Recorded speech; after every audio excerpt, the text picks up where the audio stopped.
how do we feel when we're walking down the road or down the street and then we see someone that we think might be homeless or someone that's begging? And you may have a mixture of emotions. Perhaps one of them might be compassion. Your heart goes out to the person and you want to help. Maybe there's some uncertainty that you want to help, but you don't quite know how, or if you have the time. Maybe there's an element of helplessness that you're feeling like, well, maybe I could give some food, maybe I should give some money, but I'm not sure whether that will really help. And you're not really sure what to do. The aim of this short talk I'm giving is to help equip you to have compassionate and helpful conversations with people that you think might be homeless. Before I worked for Hope Worldwide, I wasn't very aware of the support that is available to people experiencing homelessness.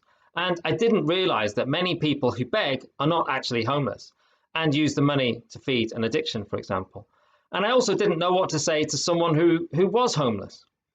One of the things that helps me to have compassion when I see someone begging or I see someone I believe is homeless is that realizing that very often people who become homeless or in that situation, things have happened that are beyond their control, like bereavement, losing a job, problems with their benefits, a mental health issue.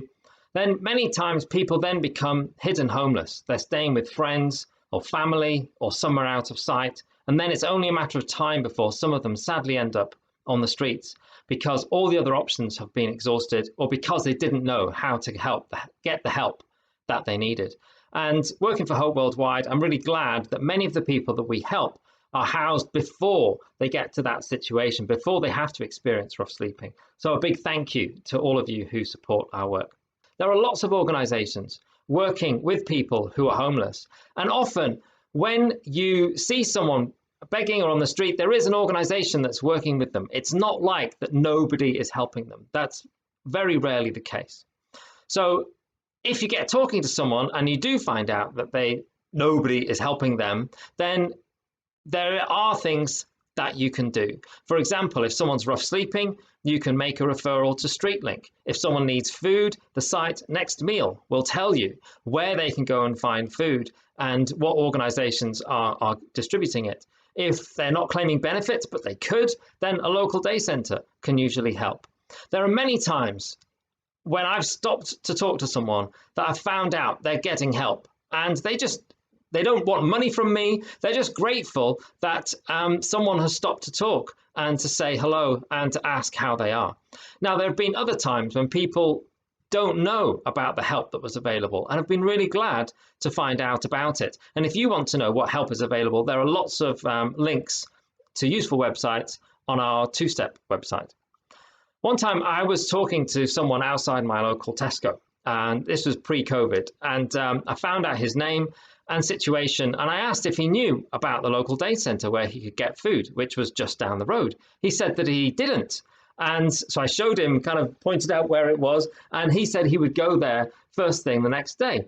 Then I asked him if he wanted something now, and he told me exactly what he wanted from the Tesco that we were outside. So I went and bought it for him and brought it out to him. And after I gave it to him, he initiated a fist bump with me. And this was pre-COVID, obviously. And I realized that by asking, listening, empathizing, responding, and taking action, that I had actually been a friend, even in that short interaction. And him initiating a fist bump with me, he was treating me as a friend and giving me encouragement. And it was really encouraging interaction.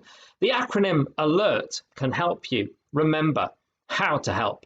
The A is the first letter, and that is for ask. And that's the most important thing to remember from this talk. If you see someone in need, ask how you could help. So it's awkward to start a conversation, but it helps if you get down onto their level, introduce yourself, and you can just say something simple like, hello, how are you? Or if it's hot or rainy, you can comment on the weather, say, oh, it's hot today, would you like some water? Or something like that. I usually say something like, hi, I'm Rob. I just wanted to ask, is anyone helping you? Or if you need any help. If I have my children with me, I might introduce them as well, because I want them to learn to be friendly and have compassion too. So A for ask. After you ask, it's really important to listen and to listen carefully to what they say. As I said, many people are already getting some help and don't mind sharing about their situation and what they are trying to do about it. And as you listen, empathize. try and relate and empathize and have compassion. So empathy and compassion are really very powerful. Many people become homeless because of things beyond their control. And even if you can't help directly, people will really appreciate that you took the time to listen and to empathize and not to judge or patronize them. So after asking, listening, and empathizing, the next thing to do is to respond. Depending on what they share, you might be able to do something to help. Or maybe you can just offer some encouragement or just talk to them about things. But share what you can do. So for example, if they're rough sleeping, you could make a referral to StreetLink. You need to find out some details about them and where they're sleeping. And there's an app or there's a website or a phone number that you can call. And then a local rough sleeping team can come and find them. You could also find out about local organizations that could help so that you know already, or you can find out after you speak to the person. You could ask them if they want something to eat or drink. If people ask for money, I usually say that I don't give money and offer to buy them something instead.